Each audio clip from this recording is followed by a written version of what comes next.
ফলের রাজা আম, আম রাজনীতির ইস্যু। আমের জেলা মালদা, আর এই আমই অনেকের পেট চালায়। মালদায় তাই আম ইস্যু।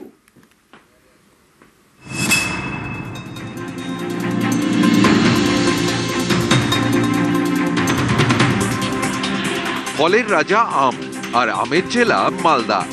এখানকার আমের চাহিদা দেশের বিভিন্ন জায়গায়, দেশ ছাড়িয়ে বিদেশেও চাহিদা।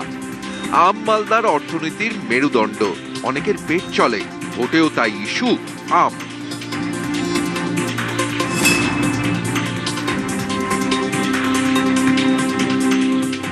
মালদা জেলায় 12টা বিধানসভা আসন, এর মধ্যে হবিবপুর ছাড়া বাকি 11টি আসনেই রয়েছে প্রচুর আম বাগান।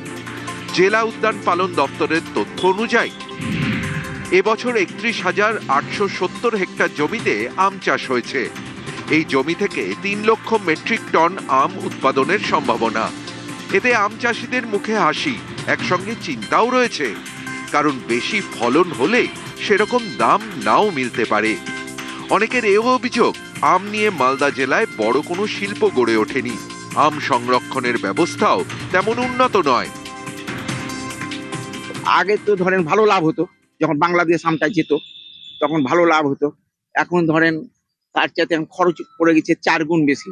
আগে লেবার সস্তা ছিল, এখন লেবারের দাম বেশি, সবকিছু বিষের দাম একদম। কোনোবার হচ্ছে কিছু কিছু, যেমন গতবার লস হয়ে গেল। সরকার থেকে যদি এটা কোনোটা প্রজেক্ট তৈরি করে দিয়ে মালদায়, যে আমটাকে এরকম প্রসেসিং করে যা কিছু করার সেটা বাইরে পাঠানো, তাইলে আমরা হয়তো উপকৃত হব। মালদাতে আমের উপর নির্ভর করে মালদার একটা মাদার ফুড প্রসেসিং ইন্ডাস্ট্রি তৈরি করার জন্য, যাতে করে আমরা মালদার পাল্প রাউন্ড দ্য ইয়ার সারা বিশ্বে আমরা রপ্তানি করতে পারি। সেদিকে কিন্তু কেন্দ্রীয় সরকারকে আমরা বারবার চিঠি লিখেছি, কিন্তু ভোটের রাজনীতি অন্য জিনিস। আদতে আমরা এসব সুযোগ সুবিধা থেকে বঞ্চিত। জেলার একমাত্র অর্থনীতি, পশ্চিমবঙ্গের একটা বৃহৎ অর্থনীতি আমের উপর নির্ভরশীল, আমরা এখান থেকে বঞ্চিত হচ্ছি।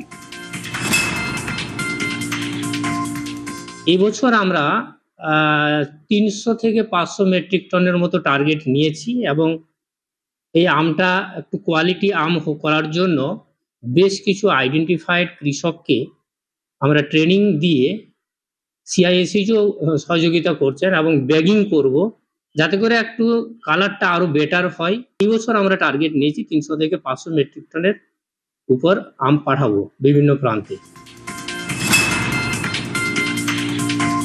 আমরা রাজ্যে ক্ষমতায় যদি আসি, আমরা এই শিল্পটাকে প্রায়োরিটি দিয়ে দেখব। আমরা ফুড প্রসেসিং ইউনিট তৈরি করব, ম্যালকসের মতো একটা সরকারি সংস্থা, সেইটাকে আমরা রিভাইভ করব, এবং আল শিল্প করে আমাদের প্রায় 5 লক্ষ মানুষ মালদা জেলার রুজি রোজগার চালায়। তাদের সঙ্গে বসে পরামর্শ করে এই শিল্পটা যেভাবে রুগ্ন জায়গায় যাচ্ছে সেটাকে আমরা উদ্ধার করার চেষ্টা করব। আগামী দিনে আমাদের যে ইস্তেহার আছে তাতে আপনারা লক্ষ্য করে দেখবেন, আমরা এই আম শিল্পের উপরে, রেশম শিল্পের উপরে বিশেষ জোর দিতে চাই, যাতে আম থেকে প্রক্রিয়াকরণের মাধ্যমে প্রচুর ইন্ডাস্ট্রি মালদায় গড়ে ওঠে এবং তার সাথে সাথে এমপ্লয়মেন্ট জেনারেশন হয়। এটাই আমাদের এজেন্ডা হিসাবে, মূল যে কয়েকটি এজেন্ডা আছে তার মধ্যে এটা একটা বিশেষ এজেন্ডা।